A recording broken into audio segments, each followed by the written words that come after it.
Assalamualaikum warahmatullahi wabarakatuh. Selamat siang, Bapak Ibu dosen dan juga teman-teman sekalian. Perkenalkan, nama saya Nashwa Zanira dengan NIM M0403241032 dari kelas Praktikum Paralel 2. Pada kesempatan ini, saya akan mempresentasikan hasil tugas akhir mata kuliah Desain Pengalaman Pengguna, yaitu Analisis dan Perancangan UX untuk fitur penyesuaian subtitle pada aplikasi Amazon Prime Video. Sebelum masuk ke pembahasan, saya ingin memberitahukan terlebih dahulu bahwa seluruh proses pada proyek ini saya kerjakan dengan mengikuti pendekatan design thinking, yaitu proses berpikir yang berpusat pada pengguna atau human-centered dan terdiri dari 5 tahap, yaitu empathize, define, ideate, prototype, dan juga test. Pendekatan bertahap ini saya pilih agar setiap keputusan desain yang saya ambil nanti benar-benar didasarkan pada kebutuhan nyata pengguna, bukan sekedar asumsi atau selera pribadi saya sebagai desainer.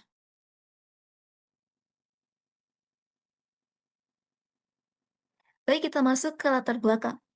Amazon Prime Video adalah platform streaming yang menyediakan banyak film dan juga serial berbahasa asing, sehingga subtitle menjadi fitur yang sangat penting dalam membantu pengguna memahami dialog. Namun, mengapa topik ini yang saya angkat? Berdasarkan hasil observasi, empathy interview, dan juga usability testing awal yang saya lakukan, saya menemukan bahwa pengguna tidak hanya kesulitan menemukan menu subtitle, tetapi juga belum bisa menyesuaikan tampilan subtitle seperti ukuran, warna, dan juga latar belakangnya, sesuai preferensi visual mereka masing-masing. Kondisi ini berpotensi mengurangi kenyamanan pengguna selama menonton.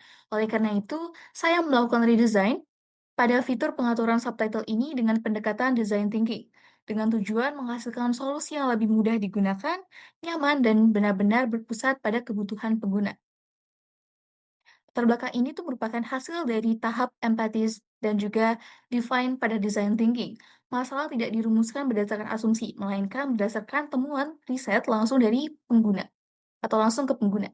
Kesenjangan antara ekspektasi pengguna dan juga kemampuan sistem juga berkaitan dengan usability history Nielsen, yaitu match between system and the real world.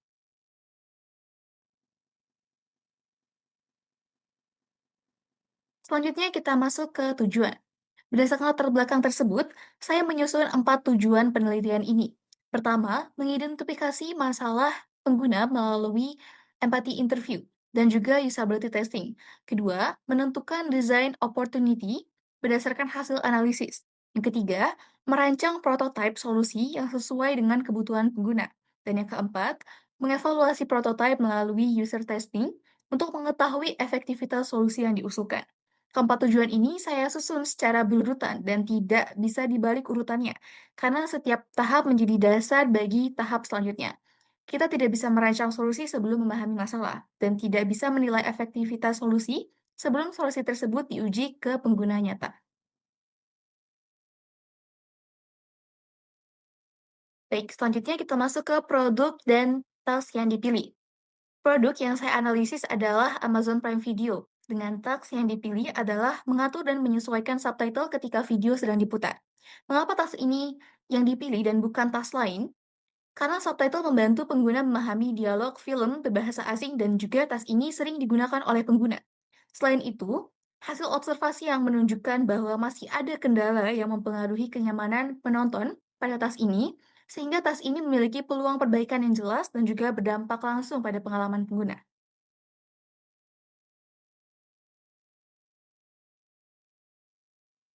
Baik, selanjutnya, task flow product existing.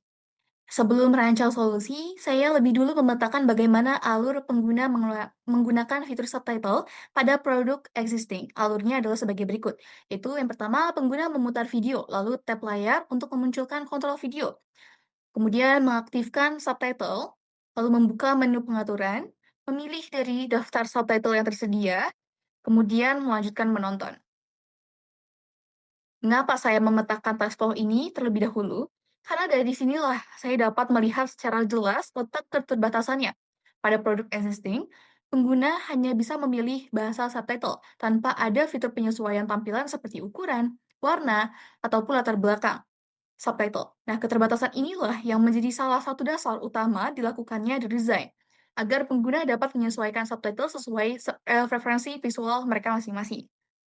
Text flow mapping adalah analisis UX untuk menganalisasikan atau memvisualisasikan langkah demi langkah interaksi pengguna dengan sistem saat ini, sehingga celah usability dapat diidentifikasi secara objektif sebelum ideation dilakukan. Baik, selanjutnya, mengapa fitur ini atau mengapa saya memilih fitur ini? Nah, pada slide ini saya buat khusus untuk menjawab pertanyaan besar. Mengapa tas peraturan subtitle yang dipilih sebagai fokus redesign, bukan fitur lain di Amazon Prime Video? Alasannya, subtitle adalah fitur penting dalam membantu pengguna memahami dialog dan pada film ataupun serial bahasa asing. Berdasarkan hasil observasi, empathy interview dan juga usability testing yang saya lakukan, pengguna tidak hanya kesulitan menemukan menu subtitle, tetapi juga menginginkan fitur penyesuaian subtitle yang lebih lengkap. Karena permasalahan ini memiliki pengaruh langsung terhadap kenyamanan dan juga pengalaman menonton pengguna, tas ini saya tetapkan sebagai fokus utama redesign. Keputusan ini didasarkan pada prinsip human-centered design, yaitu memprioritaskan permasalahan yang memiliki dampak tertinggi terhadap kepuasan dan juga efektivitas pengguna, bukan sekedar permasalahan yang paling mudah disesuaikan atau mudah diselesaikan. Baik, untuk selanjutnya kita masuk ke design opportunity. Dari hasil analisis pada tahap sebelumnya, saya merumuskan 4 design opportunity, yaitu yang pertama, mempermudah akses ke pengaturan subtitle. Yang kedua, menambah fitur penyesuaian subtitle. Yang ketiga, mengurangi gangguan terhadap aktivitas menonton. Dan yang keempat, meningkatkan kenyamanan visual pengguna melalui subtitle yang dapat dipersonalisasi. Design opportunity ini bukan sekedar daftar keinginan, melainkan hasil penerjemahan langsung dari pain point yang ditemukan pada tahap divine, menjadi arah yang bisa langsung dieksekusi pada tahap ideation.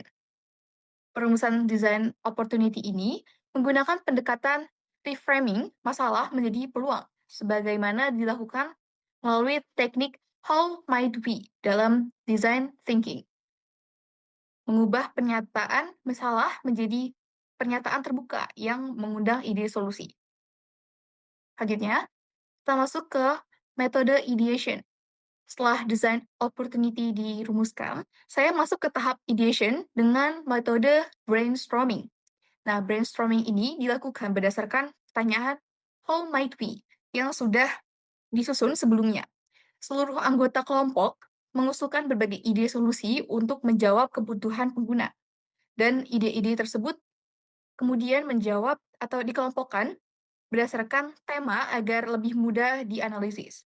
Mengapa harus how might we dan juga brainstorming kelompok? Kan saya merancang sendiri, karena semakin banyak sudut pandang yang terlibat, maka semakin besar juga kemungkinan ditemukan solusi yang benar-benar relevan dan tidak bias terhadap satu perspektif saja.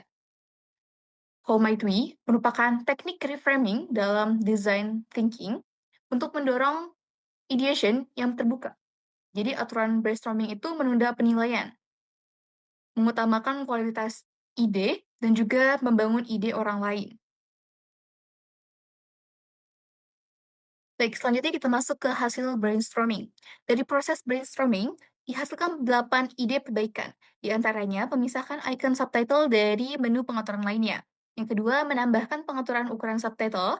Yang ketiga, menambahkan pengaturan warna subtitle. Yang keempat, menambahkan preset tampilan subtitle. Yang kelima, menambahkan warna subtitle dua bahasa. Lalu, meningkatkan kejelasan closed caption. Kemudian menambah notifikasi setelah subtitle berhasil diubah, dan yang terakhir yaitu menambahkan panduan penggunaan subtitle.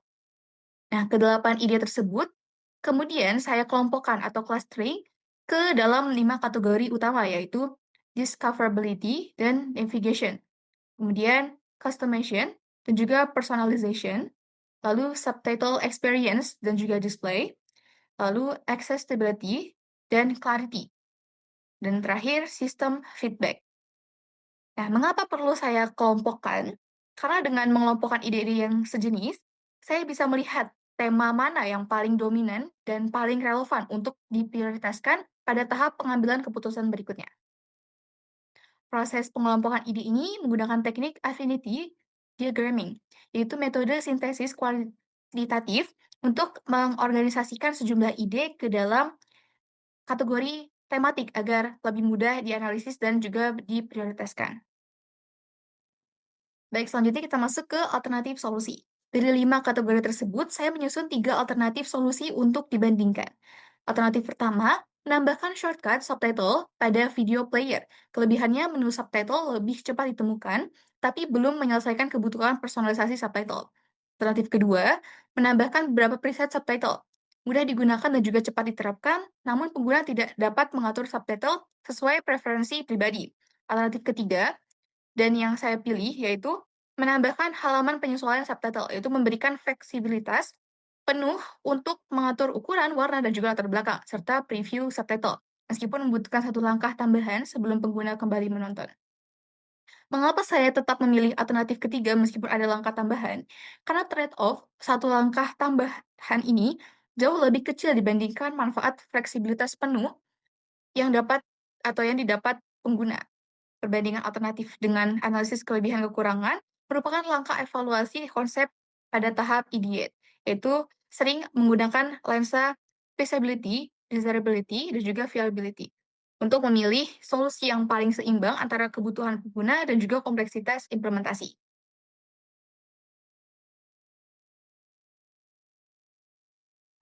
Baik, selanjutnya pengambilan keputusan desain. Berdasarkan hasil brainstorming, solusi yang saya pilih adalah penambahan fitur penyesuaian subtitle. Alasannya, solusi ini menjawab pain point pada persona.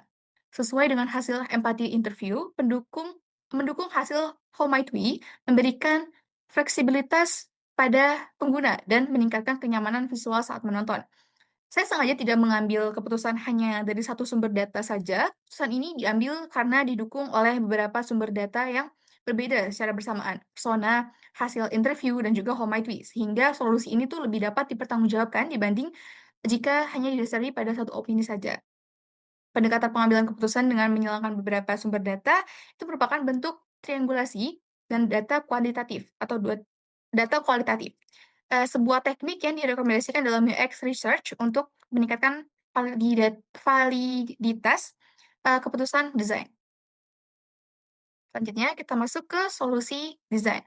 Solusi yang akan saya pilih adalah menambahkan fitur penyesuaian subtitle, sehingga pengguna tidak hanya dapat memilih bahasa subtitle, tetapi juga dapat menyesuaikan tampilan subtitle sesuai preferensi visual.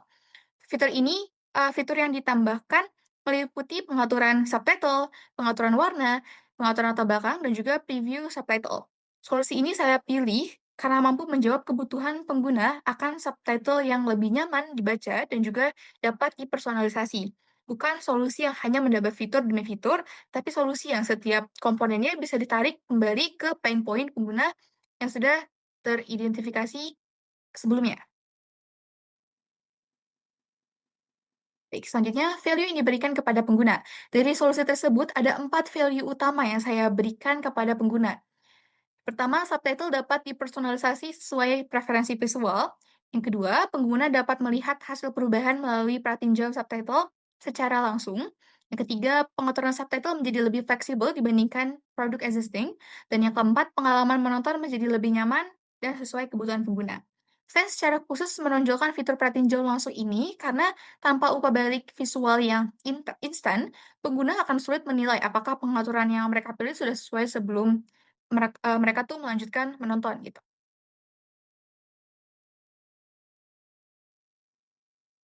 Baik, selanjutnya kita masuk ke TextFlow Prototype. Slide ini tuh menampilkan alur baru pada prototipe yang saya rancang. Jadi yang pertama pengguna membuka kontrol video, kemudian membuka menu subtitle, lalu kemudian masuk ke halaman baru penyesuaian subtitle untuk mengatur ukuran, warna, dan juga latar belakang subtitle sambil melihat hasilnya secara langsung melalui preview sebelum akhirnya menyimpan pengaturan dan melanjutkan menonton. Saya memastikan alur ini tuh tidak menambah langkah yang tidak perlu dan tetap memberi pengguna kendali penuh untuk berpindah ataupun membatalkan pengaturan kapan saja. Baik, selanjutnya metode test-based usability testing. Metode yang saya gunakan pada pengujian prototipe adalah Based Usability Testing, di mana partisipan diminta melakukan satu task utama, yaitu mengatur dan menyesuaikan subtitle saat video sedang diputar di Amazon Prime Video. Nah, selama proses testing, saya sebagai peneliti hanya berperan sebagai pengamat, mencatat langkah-langkah yang dilakukan pengguna, titik kebingungan, serta reaksi yang muncul. Saya juga menggunakan probing netral seperti apa yang Anda pikirkan sekarang atau untuk, memahami proses berpikir pengguna tanpa memberikan arahan. Mengapa saya harus bersikap pasif sebagai pengamat dan tidak boleh mengarahkan partisipan? Karena tujuan utama metode ini adalah melihat perilaku pengguna yang senyata mungkin, bukan perilaku yang sudah dipengaruhi oleh instruksi peneliti. Nah, pendekatan ini secara eksplisit merujuk pada prinsip usability testing yang menekankan observasi perilaku nyata pengguna saat berinteraksi dengan sistem. Teknik probing netral tanpa arahan berkaitan dengan think aloud protokol yang lazim dipakai berdampingan dengan usability testing. Oke, baik. Selanjutnya, perubahan dibanding existing product. Nah, pada saat ini saya membandingkan langsung produk existing dengan prototipe yang saya rancang. Nah, pada produk existing, pengguna hanya dapat memilih bahasa subtitle. Pada prototipe, saya menambahkan menu penyesuaian subtitle. Pada produk existing tidak memiliki pengaturan ukuran, warna maupun latar belakang. Subtitle. Nah, pada prototipe, ketiganya sudah dapat diatur oleh pengguna. Nah, produk existing juga tidak memiliki perhatian jauh subtitle, sementara prototipe menyediakan perhatian jauh secara langsung. Nah, perbandingan ini saya sengaja tampilkan perbandingan agar terlihat jelas bahwa setiap perubahan yang saya lakukan memang menutup gap yang sudah teridentifikasi sejak tahap awal, bukan perubahan yang asal ditambahkan. Selanjutnya kita masuk ke alasan perubahan. Setiap perubahan yang saya lakukan memiliki alasan spesifik. Menambahkan halaman penyesuaian subtitle memberikan ruang bagi pengguna untuk mengatur tampilan subtitle sesuai preferensi visual tanpa mengubah alur utama aplikasi. Menambahkan pengaturan ukuran subtitle membantu pengguna memperoleh ukuran teks yang lebih nyaman dibaca.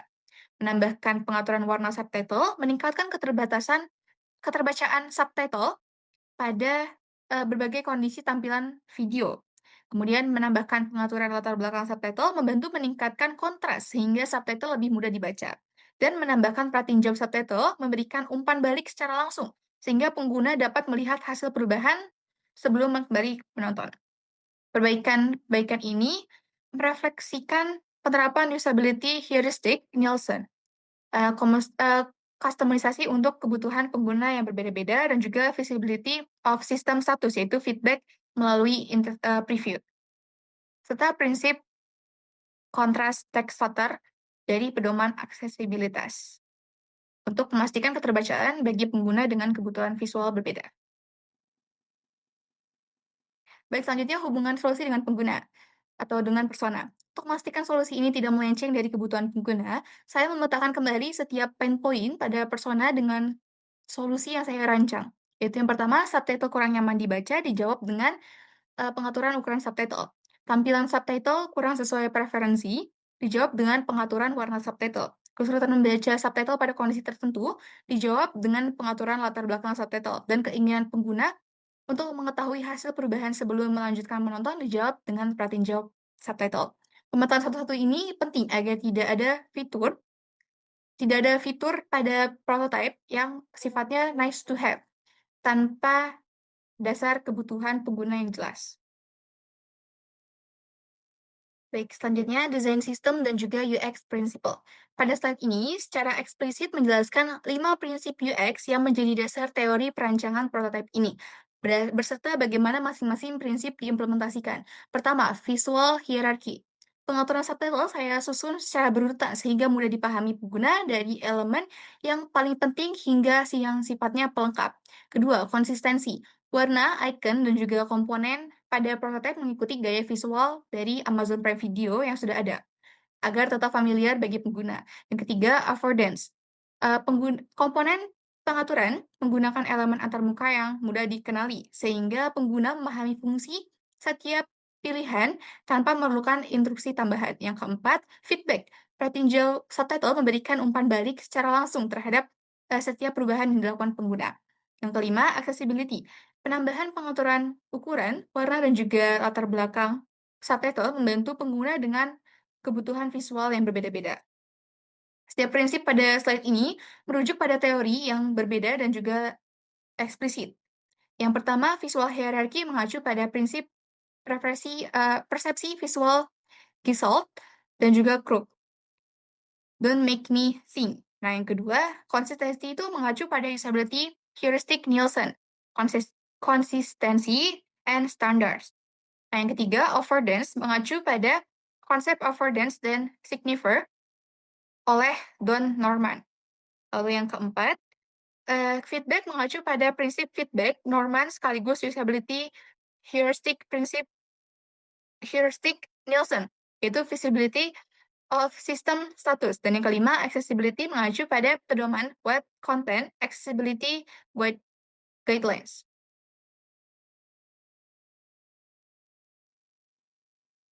Baik, selanjutnya, rencana evaluasi atau user testing. Nah, setelah prototipe dirancang, saya menyusun rencana evaluasi. Tujuan user testing ini adalah untuk mengevaluasi kemudahan pengguna prototipe, serta mengetahui apakah solusi yang dirancang telah menjawab kebutuhan pengguna.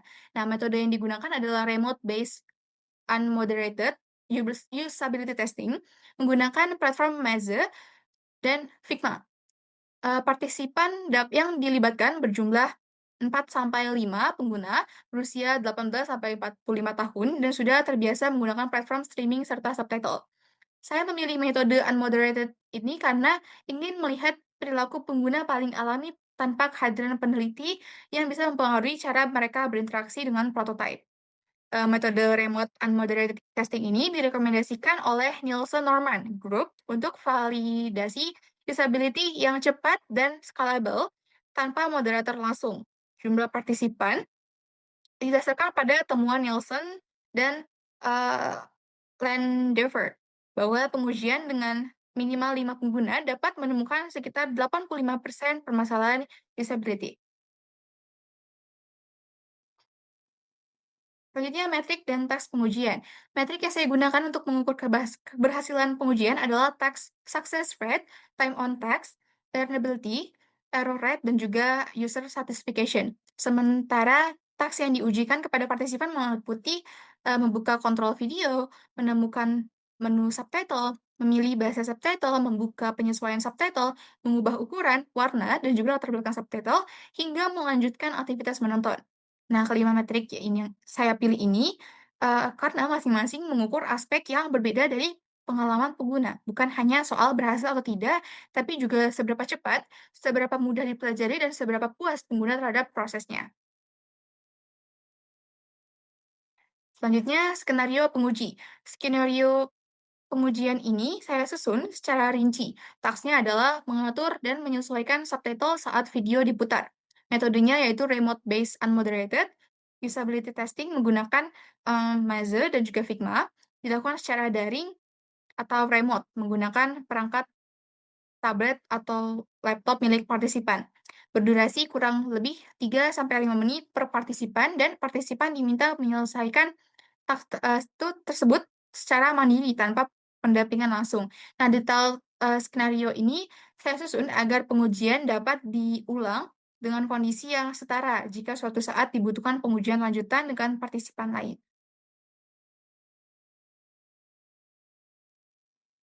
Baik, selanjutnya kita masuk ke metode pengujian dan hasil pengujian prototipe. Pengujian ini saya lakukan menggunakan platform Maze dengan jumlah partisipan 7 orang. Pada skenario, mengatur, dan juga menyesuaikan subtitle pada Amazon Prime Video, hasil pengujian menunjukkan success rate 100%, drop off rate 0%, misclick rate 0%, dan rata-rata waktu penyelesaian 44,9 detik. Hasil ini menjadi indikator kualitatif pertama bahwa arah redesign yang saya lakukan berjalan sesuai harapan, karena seluruh partisipan berhasil menuntaskan task tanpa hambatan yang berarti.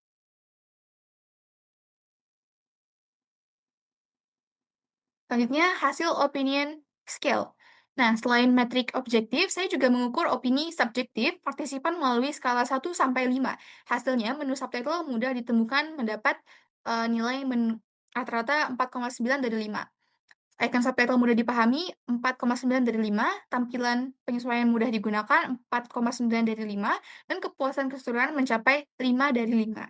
Nah, nilai-nilai ini penting karena metrik kuantitatif seperti success rate saja belum cukup untuk menggambarkan apakah pengguna benar-benar merasa nyaman. Bisa saja pengguna berhasil menyelesaikan task ini, tapi tetap merasa kesulitan. Jadi, skala opini ini melengkapi gambaran tersebut.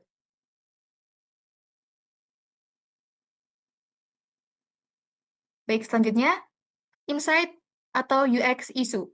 Dari hasil pengujian, saya menemukan dua kategori temuan, yaitu temuan positif. Yang pertama, seluruh partisipan berhasil menyelesaikan task. Kemudian yang kedua, tidak ditemukan misklik maupun drop off.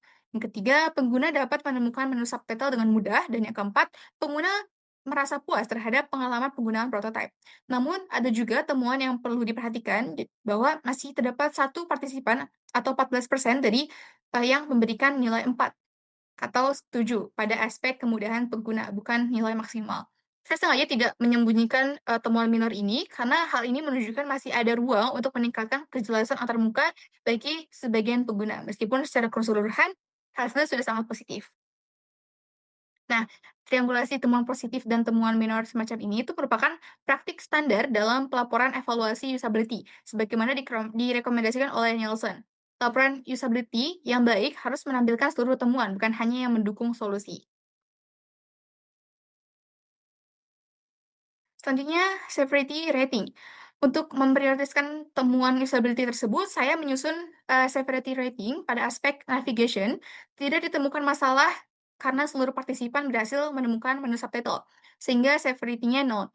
Nah, pada aspek learnability, karena satu partisipan memberi nilai 4 dari 5, severity-nya saya kategorikan menjadi minor. Nah, pada aspek feedback, preview subtitle terbukti membantu pengguna melihat perubahan secara langsung, sehingga sepertinya nol. Nah, pada aspek accessibility, pengaturan ukuran, warna, dan juga background terbukti membantu keterbacaan subtitle, sehingga sepertinya juga non. Nah, severity rating ini membantu saya untuk menentukan mana temuan yang benar-benar butuh tindak lanjut segera, dan mana yang sifatnya hanya catatan kecil, gitu. Mungkin selanjutnya kita masuk ke hubungan dengan usability goals. Saya juga menghubungkan hasil pengujian dengan 3 usability goals, yaitu yang pertama, have good utility. Fitur subtitle berhasil memenuhi kebutuhan pengguna untuk memilih bahasa dan melakukan penyesuaian subtitle sesuai preferensi. Kedua, effective to use. Seluruh partisipan atau 100% berhasil menyelesaikan task pengaturan subtitle tanpa mengalami kegagalan. Yang ketiga, helpful. Pengguna dapat memahami menu dan juga label subtitle dengan baik, dibuktikan oleh nilai rata-rata yaitu 4,9 dari 5 pada aspek kemudahan memahami icon dan menu subtitle. Menghubungkan hasil numerik dengan goal usability seperti ini penting agar angka-angka hasil testing tidak berdiri sendiri, tetapi benar-benar bermakna dalam kerangka teori UX yang jelas. Baik, selanjutnya hubungan dengan UX goals. Nah, selain usability goals, saya juga mengevaluasi dua UX goals. Yang pertama, accessible, yaitu seluruh partisipan berhasil mengakses dan menggunakan fitur subtitle dengan success rate 100%, tanpa hambatan berarti selama menyelesaikan task. Nah, yang kedua, desirable. Nah, pengguna memberikan tingkat kepuasan yang sangat tinggi terhadap pengalaman penggunaan prototype dengan nilai kepuasan keseluruhan sebesar 5 dari 5. Nah, perbedaan usability goals dan UX goals ini penting saya bedakan karena usability goals lebih berbicara soal fungsional, apakah task berhasil diselesaikan atau tidak. Sementara UX goals ini berbicara soal perasaan pengguna selama menggunakannya. Nah, accessible dan juga desirable itu merupakan dua dari sekian dimensi user experience goals pada kerangka Fries, Rogers, and Sharp yang mencakup uh, pula dimensi satisfying, enjoyable, engaging, motivating, helpful, dan juga sebagainya. Nah, di sini secara eksplisit dipetakan pada hasil empiris pengujian. Oke, selanjutnya mungkin masuk ke action item. Nah, berdasarkan seluruh temuan tersebut, saya menyusun beberapa action item untuk perbaikan lanjutan. Yaitu yang pertama, menambahkan opsi kustomisasi subtitle yang lebih lengkap, misalnya jenis font dan juga transparansi. Kedua, menambahkan tooltip atau petunjuk singkat bagi pengguna baru. Nah, menguji prototipe dengan jumlah partisipan yang lebih banyak dan lebih beragam, serta mengoptimalkan desain agar tetap konsisten pada berbagai ukuran layar. Nah, action item ini saya susun bukan sebagai kritik terhadap hasil yang sudah baik, tapi sebagai bentuk kesadaran bahwa proses UX design masih bersifat iteratif dan tidak pernah benar-benar selesai pada waktu siklus pengujian. Selanjutnya kita masuk ke validasi solusi. Saat ini menjawab pertanyaan inti dari seluruh proses ini. Apakah problem awal berhasil ditangani? Jawabannya ya, berhasil ditangani. Nah, prototipe penyesuaian subtitle yang saya rancang ini berhasil menjawab kebutuhan pengguna dalam melakukan penyesuaian subtitle pada Amazon Prime Video, sehingga pengalaman menonton menjadi lebih nyaman. Hal ini dibuktikan melalui hasil usability testing, yaitu seluruh partisipan 7 dari 7 berhasil menyelesaikan tes yang diberikan dengan success rate 100%. Tidak ditemukan misklik maupun drop off selama pengujian. Prototipe memperoleh nilai 4,9 dari 5 pada aspek kemudahan pengguna dan 5 dari 5 pada tingkat kepuasan penggunaan, serta pengguna dapat melakukan personalisasi subtitle sesuai kebutuhan tanpa mengalami kesulitan berarti. Validasi ini menunjukkan logika hipotesis testing yang menjadi inti tahap tes pada design thinking, yaitu membandingkan pernyataan masalah awal dengan bukti empiris hasil pengujian. Baik, selanjutnya UX goals yang tercapai dan belum tercapai. Berdasarkan hasil usability testing, seluruh UX goals yang telah ditetapkan berhasil tercapai. Aksesibel tercapai karena pengguna dapat mengakses dan menggunakan fitur subtitle dengan mudah hingga seluruh tas berhasil diselesaikan. Nah, desirable itu tercapai karena pengguna merasa puas terhadap pengalaman mengatur subtitle dengan nilai kepuasan keseluruhan 5 dari 5. Nah, meskipun demikian, saya tetap mencantumkan catatan penting, yaitu pengujian ini masih melibatkan 7 partisipan. Sehingga evaluasi lanjutan dengan jumlah pengguna yang lebih banyak dan karakteristik yang lebih beragam tetap diperlukan untuk memastikan konsistensi pengalaman pengguna pada berbagai kondisi penggunaan. Nah, pencantuman keterbatasan sampel ini merefleksikan discovery curve dari Nielsen dan juga Landover. Sampel kecil efektif menemukan sebagian besar masalah usability, tapi sampel yang lebih besar dan lebih beragam tetap diperlukan untuk memastikan generalisasi hasilnya. Oke, kita masuk ke insight dan juga pengembangan. Nah, sebagai insight dari keseluruhan proyek ini, melalui penerapan metode design thinking, proses perancangan tidak hanya berfokus pada tampilan antarmuka, tetapi juga pada pemahaman kebutuhan pengguna. Nah, tahapan empathize, define, ideate, prototype, dan juga test itu membantu saya menghasilkan solusi yang didasarkan pada permasalahan nyata pengguna, sehingga desain yang dihasilkan menjadi lebih relevan dan berorientasi pada pengalaman pengguna. Nah, apabila proyek ini dilanjutkan, beberapa pengembangan yang saya dapat lakukan yaitu antara lain yang pertama menambahkan pengaturan jenis font subtitle, yang kedua menambahkan pengaturan transparansi subtitle, yang ketiga menambahkan lebih banyak pilihan warna dan juga preset subtitle, lalu yang keempat melakukan usability testing dengan jumlah partisipan yang lebih banyak dan lebih beragam, serta mengimplementasikan prototipe ke dalam aplikasi yang dapat digunakan secara nyata.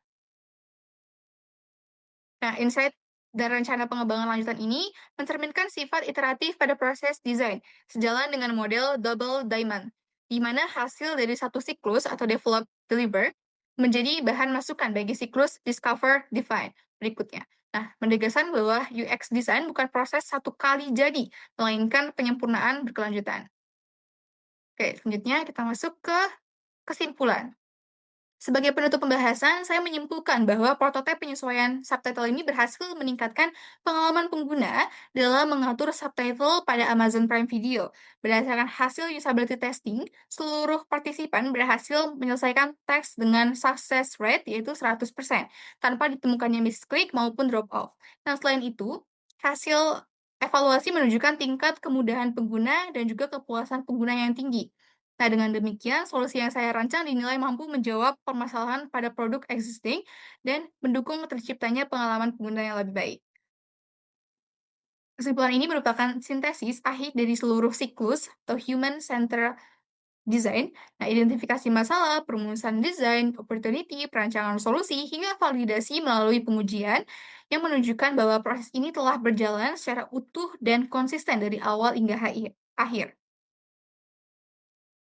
Baik, demikian presentasi, analisis, dan perancangan UX fitur penyesuaian subtitle Amazon Prime Video yang saya sampaikan. Terima kasih atas perhatian Bapak, Ibu, dan juga teman-teman sekalian. Saya Nashwa Zanadira, mohon pamit, kurang lebihnya mohon maaf. Wassalamualaikum warahmatullahi wabarakatuh.